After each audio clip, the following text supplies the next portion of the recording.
আমন্ত্রণ জানাচ্ছি চট্টগ্রাম স্টুডিও থেকে আমাদের নিয়মিত আয়োজন চট্টগ্রাম প্রতিদিন অনুষ্ঠান। আপনাদের সঙ্গে আছি শেখ জায়েদ।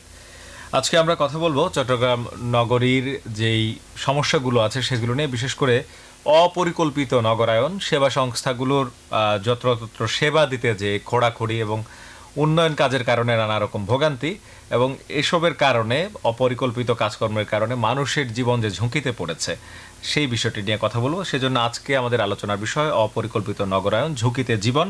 আজকের আলোচনায় কথা বলার জন্য আমরা দুজন অতিথিকে আমন্ত্রণ জানিয়েছি। আমার সঙ্গে এর মধ্যে যুক্ত হয়েছেন, স্টুডিওতে আছেন স্থপতি আশিক ইমরান, নগর পরিকল্পনাবিদ, আপনাকে স্বাগত জানাচ্ছি। আরও একজন অতিথি আমাদের সঙ্গে যুক্ত হবেন, তিনি হচ্ছেন মোহাম্মদ খোরশেদ আলম সুজন, চট্টগ্রাম সিটি কর্পোরেশনের প্রশাসক। তিনি পথে আছেন, কিছুক্ষণের মধ্যে আমরা তাকে পেয়ে যাব। উনি আস্তে আস্তে আমরা জনাব আশিক ইমরান আপনার কাছে শুরুতে যেতে চাই। চট্টগ্রাম শহরটিতে আমরা যে অবস্থা দেখতে পাচ্ছি, আস্তে আস্তে শহরের পরিধি বাড়ছে, আবার মানুষের সংখ্যা বাড়ছে, ঘিঞ্জি এলাকাও বাড়ছে। আবার একটা আগুন লাগলে দেখি ফায়ার সার্ভিসের গাড়ি ঠিক মতো যেতে পারছে না। আবার সেবা সংস্থাগুলো অনবরত খোঁড়াখড়ি করছে, বিভিন্ন জায়গা দিয়ে তাদের লাইন গেছে, গ্যাসের লাইন, পানির লাইন, বিদ্যুতের লাইন, ডিশের লাইন, টেলিফোনের লাইন, ইন্টারনেটের লাইন, এই যে এগুলো গেল। দুর্ঘটনা ঘটলে দেখা গেছে যে উপায় থাকে না, হয় ফায়ার সার্ভিস যেতে পারে না কোনো কারণে, যেমন আবার ভূমিকম্প ঝুঁকিতেও আছে চট্টগ্রাম। এরকম কিছু হলে সেই ক্ষেত্রেও তো নিশ্চয়ই ঝুঁকি বেড়ে যাওয়ার অবস্থা আছে। আপনার দৃষ্টিতে এই অবস্থাটি কেমন চট্টগ্রামের? এক কথায় বলতে গেলে চট্টগ্রাম এই মুহূর্তে একটা মুমূর্ষ শহর, অচল শহর। এই শহরের গাড়ির গতিবেগ ঘন্টায় 6 থেকে 7 কিলোমিটার। যে রাস্তাটুকু থাকার কথা তার অনেকটাই নেই, এবং যতটুকু আছে তার শতকরা প্রায় 30 ভাগ বেদখল হয়ে আছে, অবৈধ পার্কিং সব কিছু মিলিয়ে এটাকে কোনো অবস্থাতে একটা ভালো শহর বলা যায় না। এবং পাশাপাশি যে আমাদের যে সেবা সংস্থাগুলো আছে, তাদের এখন প্রত্যেকটা সেবা সংস্থায় যার যার মতো করে উন্নয়ন কার্যক্রম এই মুহূর্তে পরিচালনা করছে। এর মধ্যে চট্টগ্রাম উন্নয়ন কর্তৃপক্ষ আছে, সিটি কর্পোরেশন আছে, ওয়াসা আছে। ওয়াসার একটা প্রকল্প বাস্তবায়নাধীন আছে, আরও একটা বিশাল প্রকল্প যেটা পয়ঃনিষ্কাশন, সেটাও কিন্তু সামনে কাজ শুরু হবে।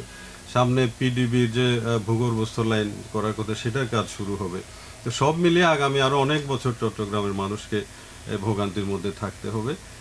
এক্ষেত্রে যেটা হচ্ছে যে সমন্বয়হীনতা, যেটা আমরা বলছি, আমরা কিন্তু অনেকদিন ধরে বলে আসছি সমন্বয়হীনতা। এটা কোথায়, এটা কারণটা কি? মানে একটা রাস্তা যে সিটি কর্পোরেশন কার্পেটিং করার 3 দিন পরে ওয়াসা এসে যখন কেটে ফেলে, তখন আমি মনে করি এটা আমাদের জন্য এই যুগে এসে যে বাংলাদেশের স্বপ্ন আমরা দেখছি, এটা আমাদের জন্য অত্যন্ত একটা লজ্জা। আশিক ইমরান, ওয়াসা 3 দিন পরে সে কেটে ফেলবে, কিন্তু ওয়াসা তো সিটি কর্পোরেশনের রাস্তা কাটতে হলে অনুমতি নিতে হয় আগে। অবশ্যই অনুমতি নিতে হয়। তাহলে সমন্বয়হীনতাটা ওই জায়গায়।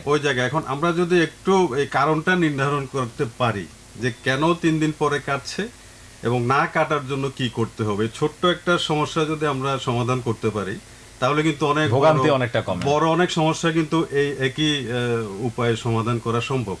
এখানে আন্তরিকতার যেমন অভাব আছে, একটা সংস্থা আর একটা সংস্থার ঘাড়ে দায় চাপানোর একটা প্রবণতা আছে। এটা আসলে কোনো আইনগত ফরম্যাট না থাকার ফলে সমন্বয়, হ্যাঁ, এই মানে বিষয়টা হচ্ছে। এবং এখানে আরও একটা বিষয় আছে, এখানে এককভাবে দোষারোপ করা শুধু আমাদের যে সিস্টেম, প্রকল্প প্রণয়ন থেকে বাস্তবায়ন পর্যন্ত যে একটা সিস্টেম আছে, এই সিস্টেমটা ত্রুটিপূর্ণ। যেমন সিটি কর্পোরেশন একটা নির্ধারিত সময়ে অর্থ আসছে, সেই অর্থটা তারা এটা ব্যয় করতে হবে, তাদের রাস্তাগুলো করে ফেলতে হবে। হয়তো দেখা যাচ্ছে এর আরও 6 মাস পরে ওয়াসা তাদের প্রকল্পের জন্য নির্ধারিত অর্থ পেল, তখন তাদেরকে অবশ্যই নির্ধারিত সময়ে কাজ শুরু করতে হবে এবং শেষ করতে হবে, যার ফলে এই সমন্বয়টা হচ্ছে না। এখানে কেন্দ্রীয়ভাবে মন্ত্রণালয় ভিত্তিক যেমন একটা সমন্বয় দরকার আছে, ঠিক একইভাবে অন্যান্য সব দেশে যেভাবে সমস্ত সেবা সংস্থা সিটি কর্পোরেশনের অধীনেই কাজ করে একই ছাতার নিচে, এই অবস্থায় যদি আসে এবং সিটি কর্পোরেশনের ক্ষমতা বৃদ্ধি করা হয়, মেয়রের ক্ষমতা বৃদ্ধি করা হয়, মেয়রের মাধ্যমে সমন্বয়টা অবশ্যই সম্ভব। দুর্যোগ বড় আকারে আসলে এখানে যে অবস্থা এখন আছে, কেমন মানে পরিণত হতে পারে আশঙ্কা করছেন? অবশ্যই এটা তো আমরা কামনা করি না, কিন্তু দুর্যোগ আসলে এখানে ভয়াবহ একটা ডিজাস্টার হবে, এ কোনো সন্দেহ নেই। কারণ যে পরিকল্পনা অনুযায়ী যে একটা মাস্টার প্ল্যান আমাদের ছিল বিভিন্ন মেয়াদী, মাস্টার প্ল্যানের শতকরা 10 ভাগও বাস্তবায়ন করা যায়নি বা করেনি। মূল কারণ হলো আমরা যারা এই শহর বসবাস করি আমাদের আইন না মানার একটা সংস্কৃতি প্রবণতা। হ্যাঁ, এখন প্রতিটা ঘরে যেমন পুলিশ দেওয়া সম্ভব না, ঠিক প্রতিটা ঘরে ঘরে গিয়ে সিডি এর পক্ষেও ইন্সপেক্টর নিয়োগ করা সম্ভব না। কেমন আমাদের নাগরিকদেরও কিছু দায়িত্ব আছে যে সিডি এর নিয়ম অনুযায়ী ভবনগুলো করা। কিন্তু এক্ষেত্রে সিডি এর যেমন নজরদারির অভাব যেমন আছে, ঠিক একইভাবে আমাদেরও এখানে আইন না মানার একটা প্রবণতা অবশ্যই আছে।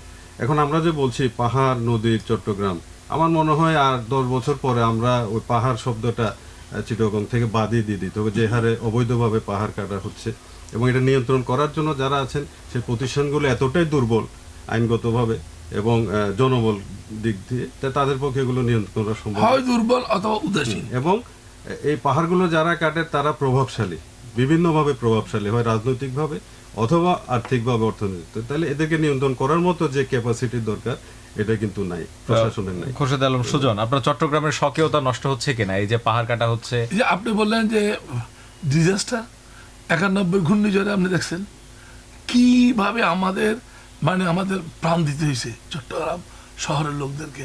পতেঙ্গা থেকে কাঠুরি পর্যন্ত মানুষের লাশ আর লাশ এই মাসে, মানুষের শেল্টার ছিল না। ঠিক সেভাবে আপনি যেটা বলতেছেন যে আমাদের যে পুরা শহরটা একটা ঝুঁকির মধ্যে আছে অবশ্যই, তবে সেখান থেকে বেরিয়ে আসা একটু জটিল হলেও খুব কঠিন না, খুব না। তবে এখানে একটা হচ্ছে যে বিশেষ করে মেয়রের চেয়ারে যে থাকবেন ওনাকেও সহনশীল হইতে হবে। আর একটা জিনিস যে পাবলিক মানি যেটা আছে আমাকে মনে করতে হবে এটা আমার পকেটের টাকা না, এটা পাবলিকের টাকা। আর পাবলিক যে প্রপার্টি আছে এই প্রপার্টিটা পাবলিক প্রপার্টি, এবং আমার দায়িত্ব হচ্ছে as a father of the city সবাইকে ডেকে আনা। ওরা না আসলেও ঘরের মধ্যে ছেলে একটা দুইটা তারা থাকে না, এটাকে বাবা যেমন বুঝে এভাবে আনতে হয়, এই পারতেই হবে। না পারলে যদি সবাইকে একসাথে না আনি, না বুঝতে পারি, তাহলে কখনো হবে না। এটা সরকারকে অবশ্যই আইন করে এটা করতে হবে। আইন করা না করলে কেউ মারবে না। আমাদের দেশে কে কার চেয়ে বড় এই প্রতিযোগিতা করতে করতে আমাদের জীবনটা শেষ হয়ে যায়। তো আমি মনে করি যে এটা অসম্ভব একটা সুন্দর জায়গা, এখনো যে প্রকৃতির কন্যা বলা যায়, সাগর আর নদীর মোহনায় এই শহরটা গড়ে উঠেছে। এবং এখানে লেকও আছে এখানে শহরের ভিতরে, যে ফয়েস লেকটা, এটা যদিও এটা বানানো লেক, তারপরও এটা দেখতে মনে হচ্ছে একটা প্রাকৃতিক লেকের মতো, যদি এটার পরিচর্যাটা ঠিক মতো হচ্ছে না। এখনো ছোট ছোট যে পাহাড় আছে যেগুলো আছে এগুলোকে যদি আমরা পাহাড় কেটে ফেললে তো আর বানানো যাচ্ছে। হ্যাঁ, এগুলোকে যদি বাঁচিয়ে রাখার চেষ্টা করি, আমার মনে হচ্ছে যে কি এবং চট্টগ্রাম শহরটাকে আপনাকে সম্প্রসারণ করতেই হবে। কর্ণফুলীর তলদেশ দিয়ে আপনার টানেল হচ্ছে, ওই দিকে আনোয়ারের দিকে আপনাকে করতে হবে, এদিকে হাটাজারির দিকে ওই শহরটাকে স্পান করতে হবে, আর ওদিকে ভাটিয়ারির পর। যেমন এটা একটা দেশের দ্বিতীয় বৃহত্তম শহর এবং দেশের প্রধান পোর্ট সিটি। দেখেন আশ্চর্যজনক বিষয় হলো পোর্ট সিটির একটা ট্রাক টার্মিনাল নেই। তাহলে ডেইলি বন্দরে 15 থেকে 20,000 ট্রাক ঢুকতেছে আর বের হচ্ছে। তারপর ট্রাক রাস্তায় পার্কিং হচ্ছে। হ্যাঁ, এই যে প্রত্যেক দিন তাদের সাথে আপনি কত এখন ও যারা শিল্প বানাইছে, যাদের ট্রাকের দরকার, তাদের নিজস্ব একটা স্থাপনা থাকা দরকার, কিন্তু ওদের নাই। ওরা মনে করছে রাস্তা যেটা বানাইছি এটা ওদের জন্মগত অধিকার, ওরা রাস্তায় ওদের গাড়ি করা লাগবে, এবং ট্রাক টার্মিনাল নাই। তো সুতরাং ট্রাক বাইরে থাকবে। যদি আমাদের একটা 10,000 ধারণ ক্ষমতার সামনে একটা ট্রাক টার্মিনাল থাকে, তাহলে আমরা অন্য ট্রাকগুলো যেগুলো বাইরে আছে বাধ্য করতে পারি। দেখেন বাস টার্মিনাল নাই। চট্টগ্রাম শহরে 61টা ডিস্ট্রিক্টের বাস এসে ঢুকে ঢাকা ট্রাক রুট দিয়ে। একটা রুটে যদি আপনি 5টা করে বাস ধরেন, তাহলে কত প্রায় যারা যারা হচ্ছে এই ধরনের কাজ করছেন, অর্থাৎ প্রতিষ্ঠান করছেন, বাস নামাচ্ছেন, ট্রাক নামাচ্ছেন, তাদের উচিত নিজেদের পার্কিং এর চিন্তাটাও করা, কোথায় রাখবেন। সে যখন আপনার এতে রেজিস্ট্রেশন নিচ্ছে তখন সে একটা গ্যারেজ দেখাইছে, সেই গ্যারেজটা খাতায় আছে, অর্থাৎ সেই জায়গায় তার অসততা ছিল এবং অসততা থাকে সেটা সেভাবে দেখা। আর আমাদের আমরা একেবারে শেষ জায়গায় আছি। আমাদের জায়গায় হচ্ছে যে কি আমরা একটা ট্রাক স্ট্যান্ড, একটা বাস স্ট্যান্ড বানাইতে পারিনি। আচ্ছা, সেটা বানানো দরকার, দরকার মানে অসম্ভব অসম্ভব দরকার। অনেক ধন্যবাদ আপনাদের দুজনকে আমাদের আয়োজনে আসার জন্য। সমন্বয়হীনতার কথা বলছিলেন, সেটি উঠে এসেছে। সেটির জন্য দরকার নির্বাহী সিদ্ধান্ত, সরকারের উচ্চ পর্যায় থেকে সিদ্ধান্ত। সমন্বয়হীনতা দূর করতে সিটি কর্পোরেশনের অধীনে সেবা সংস্থাগুলোকে আনার কথা তারা বলেছেন। আর নিজের জায়গা থেকেও আমাদের আন্তরিক হতে হবে এই নগরীকে বাঁচাতে। ভালো থাকবেন সবাই। প্রতিদিন বিকেল 3টায় চট্টগ্রাম প্রতিদিন দেখার আমন্ত্রণ। ধন্যবাদ সবাইকে।